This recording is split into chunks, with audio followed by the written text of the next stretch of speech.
Hi, good evening. My name is Jared Munster. I'm Community Development Director for the town of Cutler Bay. And we are here tonight for a public engagement meeting for our evaluation and appraisal report update of our growth management plan. We have Ms. Catherine Lyon here from the Corradino Group, who is the town's planning consultant, who'll be giving a presentation on this.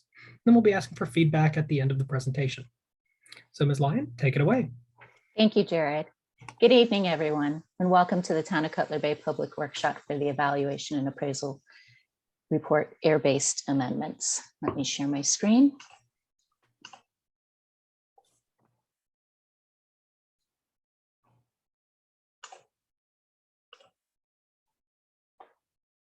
Can you see my slide?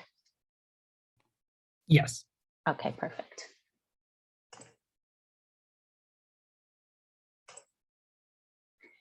So this evening, we're going to be going over the following: a brief introduction of the comprehensive plan, an explanation of the comp plan and the air process, and as well as the timeline and the amendments themselves. So what is a comprehensive plan? The comprehensive plan is the basis for all development, both current and in the future. It holds the vision for the town's future and ensures that the town will meet the needs for all of its residents and visitors in the future.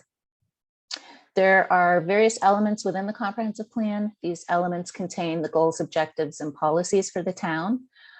There are required elements and some new elements that are required by the state.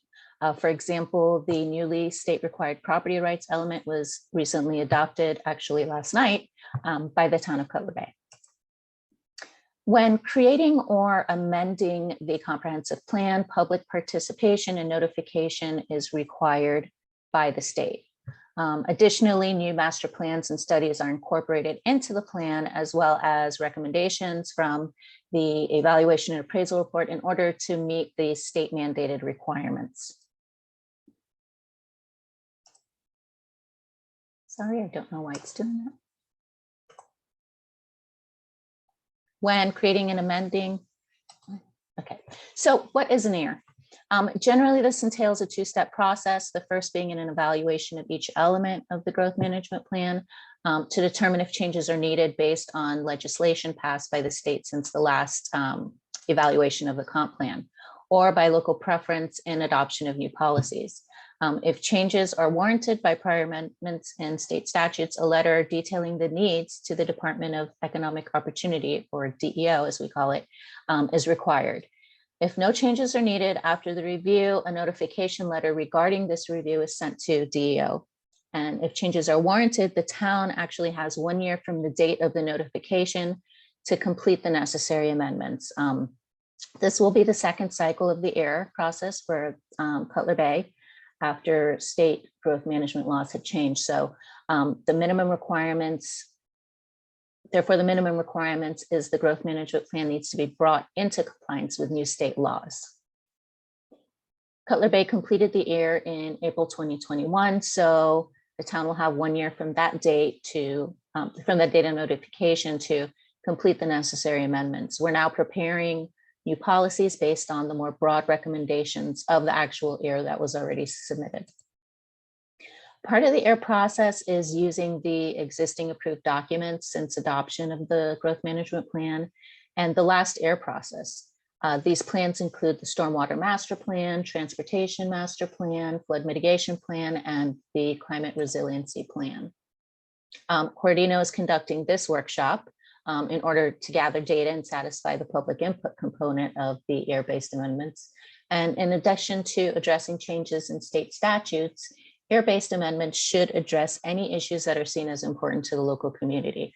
The purpose of the public outreach meeting is to listen to the community's concerns and comments. And the primary goal will be to solicit feedback. 2 public hearings will round out the public outreach component. The first public hearing will be the initial reading, which authorizes us to transmit the documents to the state for them to review. And the second public hearing will be to actually finalize and adopt the amendments.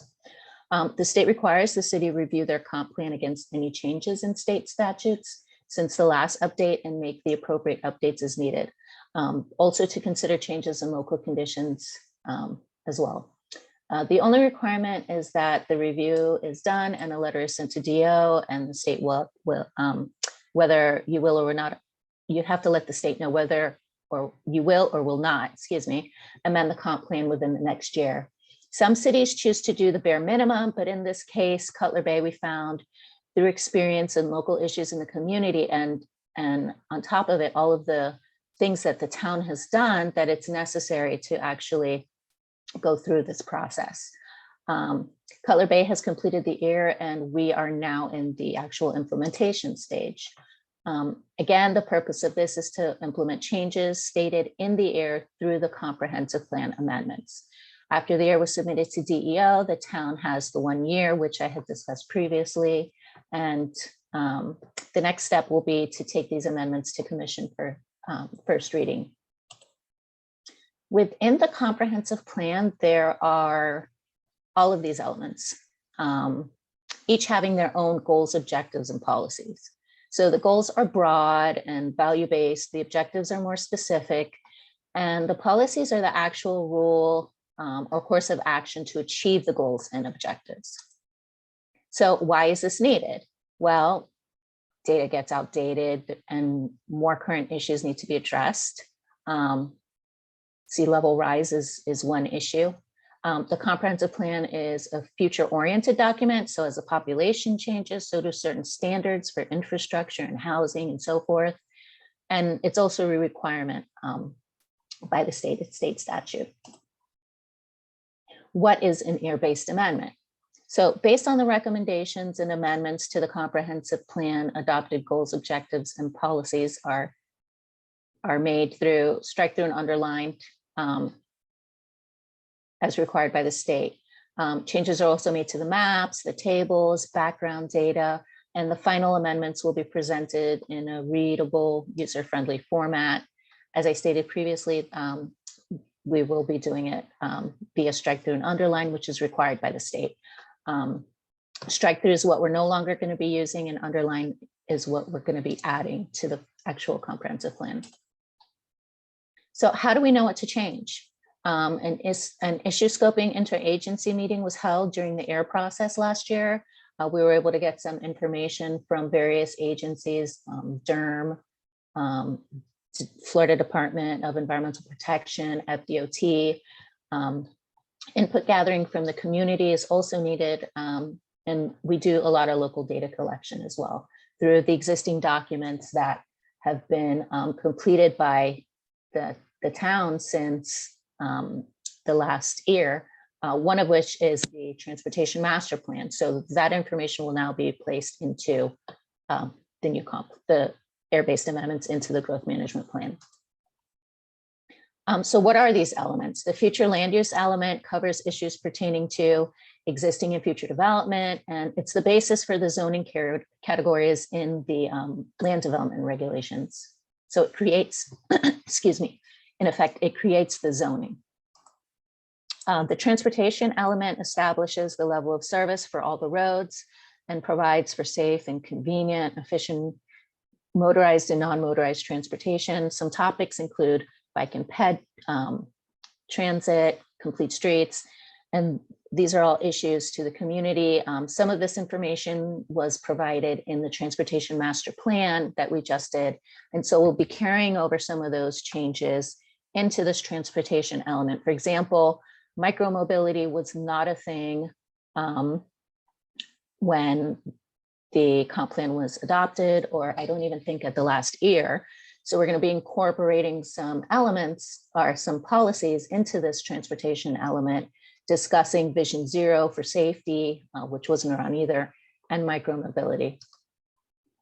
The infrastructure element covers facilities such as water, sewer, solid waste, and stormwater management. A lot of work has been done since the last year update. The capital improvement element, sorry, the coastal management and conservation elements address hurricane, natural disaster prep, recovery, as well as issues pertaining to coastal communities, floodplain management, and wetlands. The recreation and open space element is exactly what it says it is. It addresses existing and future parks and open spaces, as well as the level of service standards to make sure that the town has enough parks for its future population. So with the potential local issues addressed, the town will be prepared to deal with sea level rise, long-term infrastructure needs, mobility and transportation, redevelopment and sustainability. These are all issues that need to be addressed in the comprehensive plan for the future. This slide is just a spreadsheet that shows the actual potential issues and the corresponding elements. So for example, if affordable housing is an issue and that needs to be addressed, those comments and policies will be implemented into the housing element of the comp plan. Vision Zero, as I had stated before, we're going to be implementing some Vision Zero, which is actual pedestrian safety policies into the transportation element and the intergovernmental coordination element as well.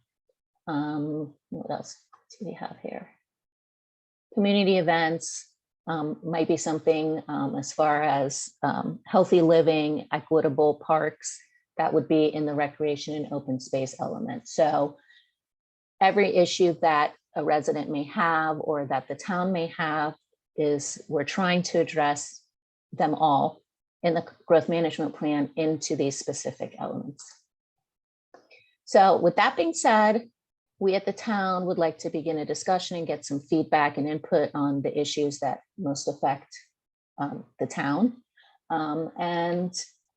If you're not able to attend today or watching this live, we can get your information through email. You're free to email the town at pinfo, that's PINFO @cutlerbay-fl.gov. And that concludes my presentation. Thank you.